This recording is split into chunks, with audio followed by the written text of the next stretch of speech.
All right, June 21st, 2020. This will be a composite video of me working in the compost pile. All right, so this is the remains of the compost pile that got started in the fall of 2018, 20 months ago or so, 20 months ago, is when these leaves are collected. And you can see there's also a lot of pine needles in here because we have pines all over the place dumping.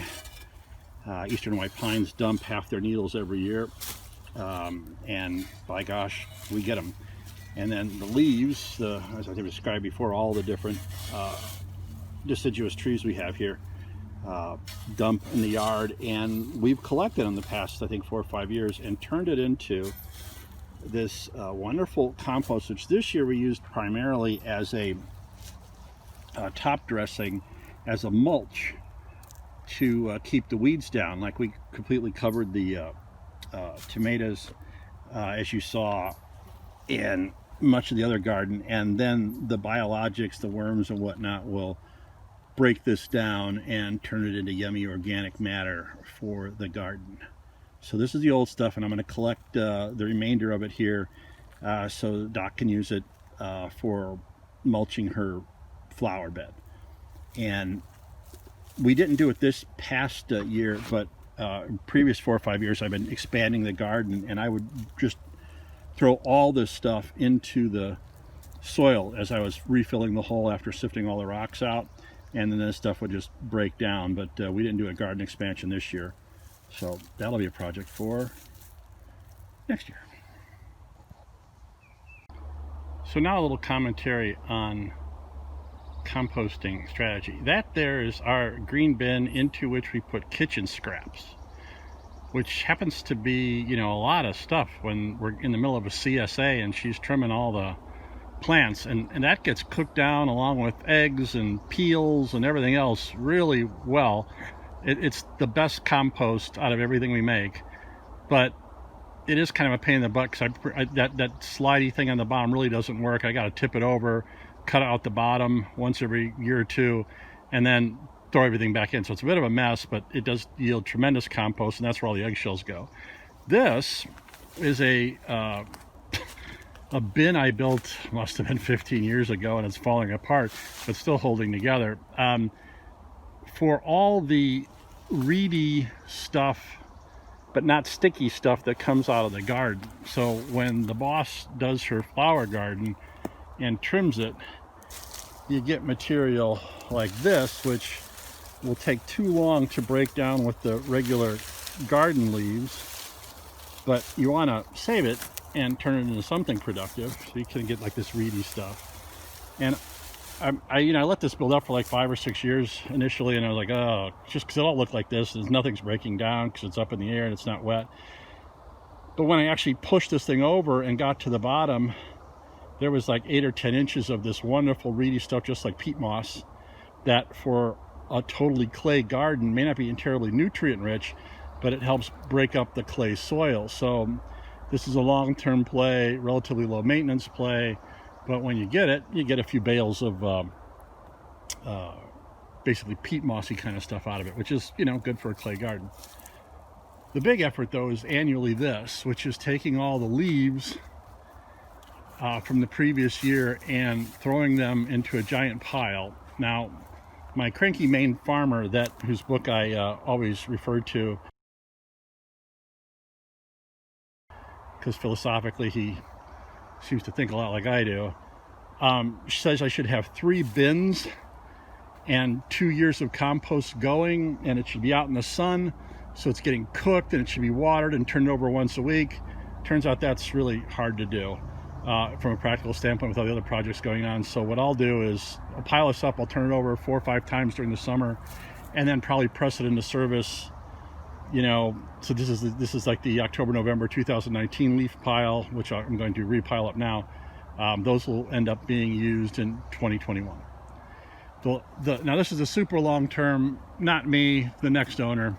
All the sticks and branches and crap that falls out of these trees onto the yard have to go somewhere. When we take down a tree, or like we had that limb came down in the storm a few weeks ago. That's all the stuff that wasn't firewood. You know, the roadies where there's sticks on them, when we did a roadie trim just now, that goes here. This is stuff that's, you know, decades to break down, but it's got to go somewhere. And in a yard this size, we get quite a pile of it. So like that's a pitch pine that went down 10 years ago, maybe 15 years ago, 10 years ago, something like that. That it all goes into this pile. So that's like the forever pile. You know, I don't know where else to do it. And these are the leaves that I gotta now throw over here and make a pile, and that's actual work. So when you're building your compost pile, you want to get it wet.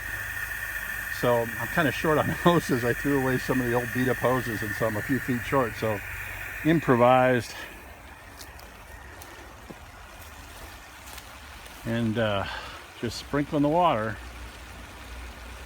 onto the pile. Maybe, I'm not sure if the video is going to bring that out, but this is nice little water, and let all them little biologics grow and break this pile down.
All right, so raked up all the leaves from 2019, got them into this bad boy pile.